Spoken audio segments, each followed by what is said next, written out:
শোনো, আজ আমি তোমাকে আশার গল্প শোনাতে আসিনি। আজ আমি সত্য বলবো। আমরা এমন এক সময়ে বেঁচে আছি যেখানে সবাই দৌড়চ্ছে, কে আগে পৌঁছবে, কে আগে কিছু হবে। এই দৌড়ে কেউ থামতে চায় না। আর তুমি তুমি থেমে আছো, ক্লান্ত, হতাশ। নিজেকে প্রশ্ন করছো, আমার জীবনে কিছু হচ্ছে না কেন?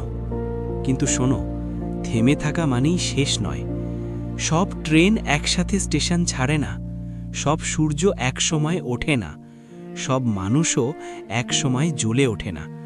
কিন্তু আমরা তুলনা করি, নিজেকে ভাঙি, আর ধীরে ধীরে বিশ্বাস করতে শুরু করি আমার দ্বারা হবে না।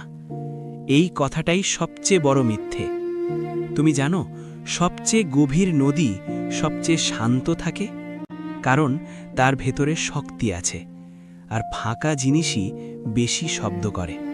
আজ তুমি চুপচাপ লড়ছ, কেউ দেখছে না, কেউ জানে না, কিন্তু প্রতিদিন তুমি একটা যুদ্ধ জিতছ নিজের সাথে।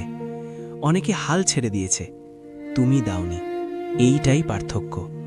হয়তো আজ তোমার কাজের ফল নেই, হয়তো আজ কেউ প্রশংসা করছে না, কিন্তু বীজও তো মাটির নিচে থাকে অনেক দিন। সে যদি ভাবত কেউ দেখছে না, আমি উঠব না, তাহলে পৃথিবী এত সবুজ হতো না।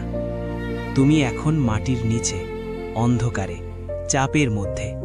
কিন্তু মনে রেখো, চাপ ছাড়া হিরে তৈরি হয় না। আজ যদি জীবন কঠিন হয়, তার মানে জীবন তোমাকে গুরুত্ব দিচ্ছে। হালকা মানুষকে কঠিন পরীক্ষা দেয় না।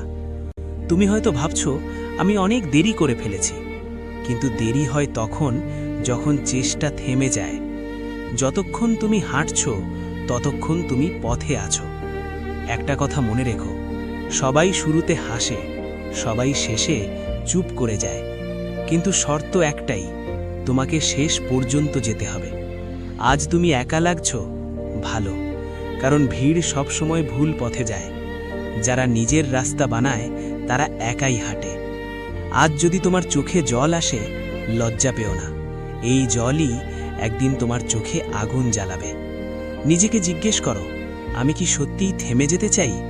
যদি উত্তর না হয়, তাহলে ওঠো, ধীরে ওঠো, কাঁপা পায়ে ওঠো, ভয় নিয়েই ওঠো, কিন্তু ওঠো। আজ একটাই কাজ করো, কালকের অপেক্ষা করো না। একটা ছোট্ট পদক্ষেপ, একটা কাজ, একটা সিদ্ধান্ত, এইটাই ইতিহাস বদলায়।